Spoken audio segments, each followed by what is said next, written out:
Ini adalah CPU yang cukup kenceng lah, agak beda dari CPU AMD Ryzen yang lain. Dan asiknya CPU ini bisa jalanin memori kenceng juga. Jadi di kalangan entusias, asik banget buat tuning-tuning. Di sisi lain, prosesor yang satu ini digadang-gadang bisa main game. Dan performanya setara GPU GTX 1650. Ini dia APU terbaru dari AMD, yaitu AMD Ryzen 5 8600G.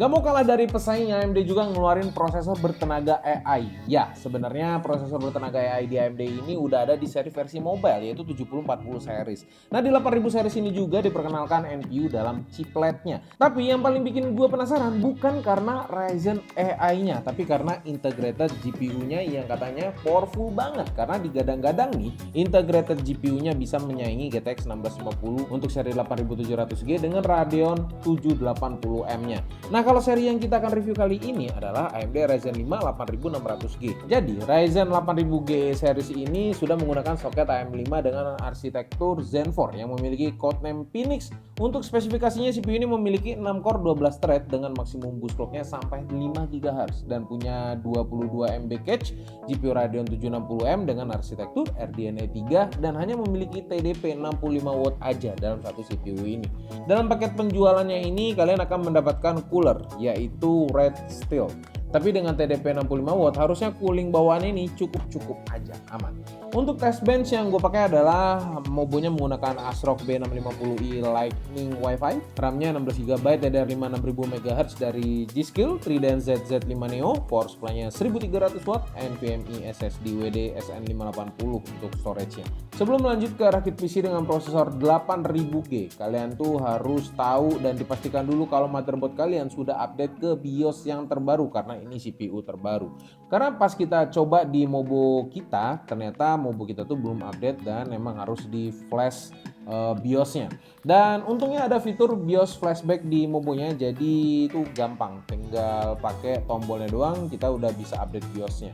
Buat kalian yang nggak ada fitur BIOS flashback button-nya, ya selamat, kalian harus cari Ryzen 7000 series dulu atau generasi yang sebelumnya yang bisa menyalakan motherboardnya dan flash BIOS ke yang terbaru dan baru bisa pakai 8000 series. Jadi sebelum kalian beli motherboardnya, tanya dulu ke sellernya mungkin untuk bantu update BIOS motherboardnya. Jadi kalian tuh nggak bingung lagi ketika menerima mobonya. Takutnya kan udah beli CPU mabum, ternyata mobo belum update, kalian harus pergi ke toko lagi, jadi ngabisin waktu gitu. Sebelum kita uji apapun, pastikan kalian juga mengaktifkan XMP atau Expo di komputernya. Sisanya biarkan auto aja buat pengguna yang user biasa lah. Cuman kalau mau tuning-tuning ya terserah kalian lah mau kayak gimana. Karena sayang banget kalau kalian beli memori kenceng tapi cuman jalan di 4800 MHz. Jadi sia-sia. Rugi dong.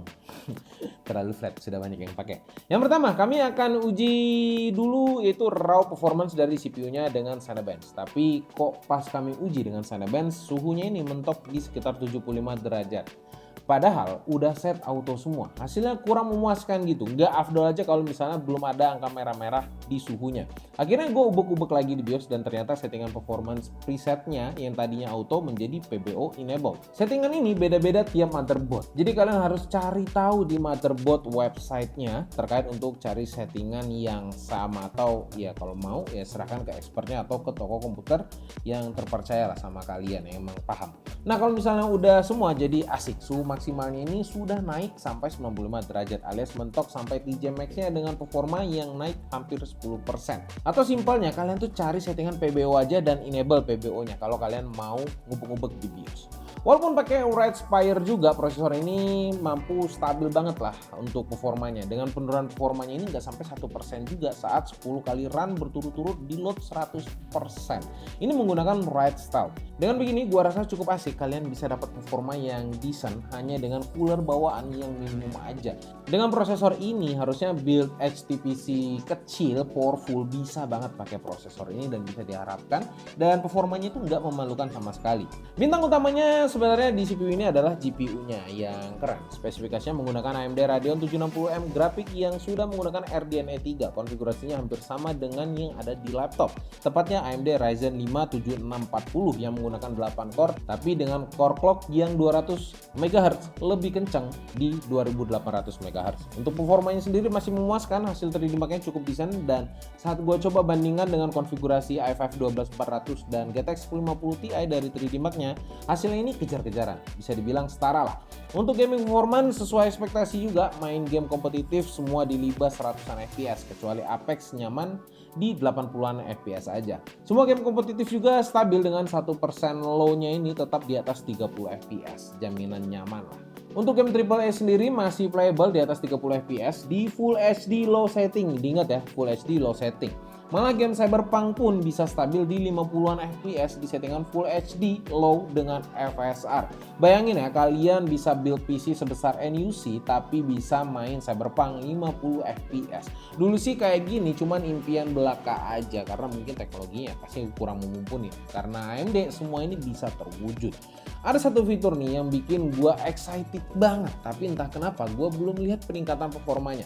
Fitur ini bernama AMD Hyper RX. Sebenarnya ini paketan fitur ya, yang di dalamnya ada Radeon Super Resolution, Radeon Anti-Lag, Radeon Boost, Radeon Chill, Radeon Image Sharpening, dan yang paling anyar nih di AMD yaitu fitur Fluid Motion Frame. Dengan sekali klik presetnya, harusnya sih ini bisa menambah FPS pas gaming dengan teknologi frame generation, tapi saat gue coba kadang FPS-nya malah turun.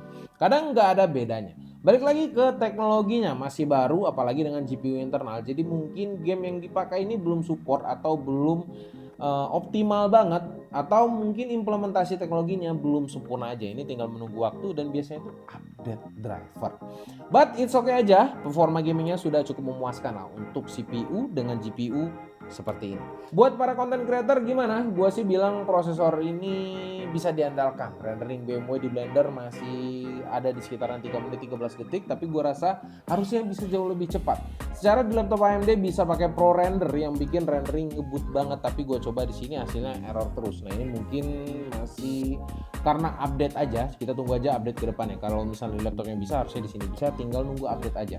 Asumsi gua sih karena teknologinya masih baru aja. Jadi saat kita review karena ini masih baru, teknologi Pro Render nih buat blendernya itu belum bisa jalan di prosesor ini. Tapi gue jamin sih kalau fitur ini sudah dioptimalkan dan compatibility-nya udah dicek semua sama AMD dan bisa berjalan semua, harusnya sih ini jadi GPU yang cukup kencang banget untuk content creator. Sementara untuk rendering video di Premiere Pro pakai template yang biasa kita pakai ini cukup oke juga. Renderingnya bisa selesai dalam waktu 3 menit 31 detik aja. Belum yang paling ngebut tapi masih oke lah. Apalagi kalau RDNA 3 ini sudah optimize buat Premiere. Pastinya ini bisa lebih kencang lagi dan ada improvement performance. Untuk NPU-nya sendiri gimana? Selain penggunaan webcam dengan background blur dan kawan-kawannya itu, gua sih belum lihat banyak kegunaan di sini. Klaim-klaim AMD di Stable Diffusion, Adobe dan lain-lain sebagainya itu belum bisa gua tes di sini. Lagi-lagi mungkin karena banyak aplikasi tersebut yang masih dalam tahap pengembangan dan belum rilis, jadi susah dapetinnya. Karena saat gua coba Stable Diffusion pakai otomatis 111 malah error. Ya harusnya sih lebih bersabar lah kita ini buat nunggu seluruh aplikasi AI-nya bisa berjalan dengan sempurna di platform AMD 8000G series ini. Tapi kalau kalian ingat ya, RDNA 3 ini sebenarnya sudah punya AI accelerator. Jadi NPU-nya ini sebenarnya hanya tambahan aja untuk jalanin low power AI workload agar lebih efisien dari segi daya dan performanya. Ada satu hal yang bikin gua takjub lagi nih dan harus kalian tahu dari prosesor ini, yaitu konsumsi dayanya yang super irit. Jadi buat orang-orang yang sangat pelit dengan listrik di sini atau yang orang yang go green banget, nah mungkin ini jadi sih opsi untuk kalian. Karena saat idle daya yang dipakai satu sistem hanya sekitar 36 watt aja, dan saat gua siksa bisa-bisan pakai rendering atau gaming, pemakaian dayanya ini hanya mentok di 107 watt aja. Buat kalian para gamer yang rumahnya berdaya 450 VA atau 450 watt doang gitu, patut berbahagialah menyambut si Ryzen 8000G series ini. Main game di PC kayak gini pastinya anti jelek, kecuali daya rumah kalian itu 450 watt tapi ada AC, kulkas, TV, microwave atau hair dryer dan kawan-kawan kawan-kawannya. Rumah kalian bukan jelek lagi, ya emang kaliannya aja yang males naikin daya gitu.